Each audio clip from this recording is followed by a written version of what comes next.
This is my Yunkee, a Bachelor of Secondary Education major in English student of Davao Winchester Colleges Incorporated. Today, we are going to talk about the dramatic reading, and I will give you some tips on how to do a dramatic reading. After that, I will show you an example of dramatic reading. Are you ready? Let's begin. What is dramatic reading? A dramatic reading is a public reading or recitation of a work of literature or as a poem or play with an interpretative or dramatic use of the voice and often of gestures. Paul Campbell in 1967 defined dramatic readings as an oral interpretation commonly used in readers' theater where a reader would read a story in a dramatic voice, naturally performed with manuscripts in hand or more traditionally using stools and music stands, an art of oral interpretation. Now this time, we are going to talk about the tips for dramatic reading. Number 1, no funny accent. 2, practice and practice. 3, rule of thumb.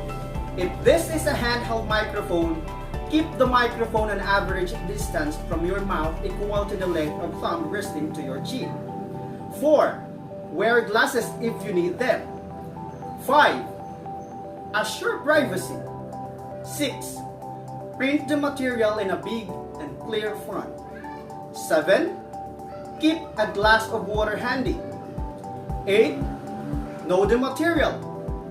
9, don't dress in a distracting manner. 10, don't be afraid to correct the text. 11, be sure to pose. 12, mark your time.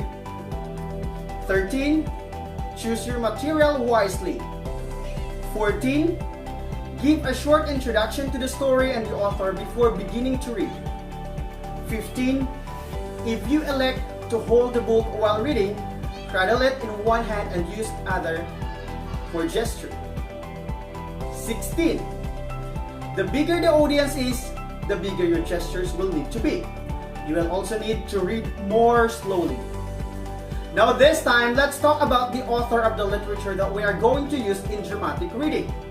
The literature that we are going to use is entitled Yunkee, Doodle Came to War, written by Joy Barrios.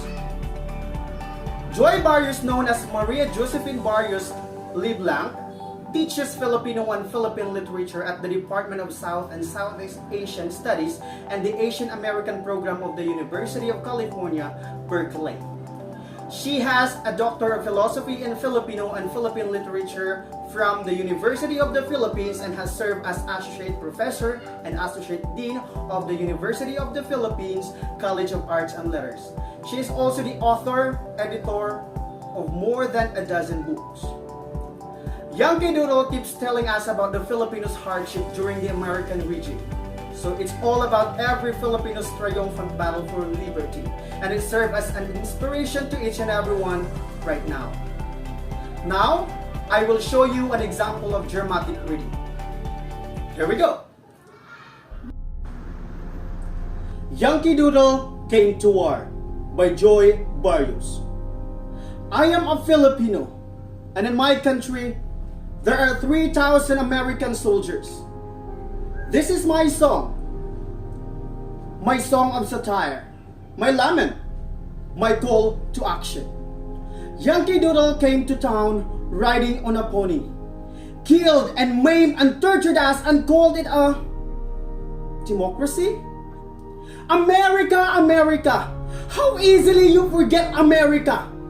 You traded lives for power. What is the value of life in a poor country? The value of life of a person of color? We shall forever bleed. Filipinos marked by the violence of your war. Yunkee Doodle, keep it up. Yunkee Doodle dandy. Burn the village and in the town, and with your gun be handy. Balangiga 1901. The bills signal a call to arms. Remove your disguises. Bandit and hero are one. Attack the enemy and plunge into his heart the dagger, the spear, anger and revolt. Let the bells ring, music that threatens and condemns. Leave, leave, leave our land. Yunkee Doodle comes again, riding on a fighter, bring his war to my country and call it a democracy? America, America, off to war, always America, trading blood for oil. My country is not a playground for your tanks and soldiers. A nation is not just land, mountains, sea. We die with your bullets. We perish your bombs. We live in poverty. We are people of color, yet we sing of dignity, sovereignty, and peace. Live America! Live my country! Live! Yunkee Doodle, keep it up, brandishing his weapon. War games are fun games, and you can call it democracy? In the United States of America, the bells reside, a symbol of their grief and our rare victory. Soldiers endlessly march back to our land, playing war games, death games, and women raped makes conquest complete. Shall our voices ring as bells? They have brought the war into our land. What greater tragedy do we yet await? How many shall perish in the war? Ring the bells! Ring the bells! Live! Live! Live our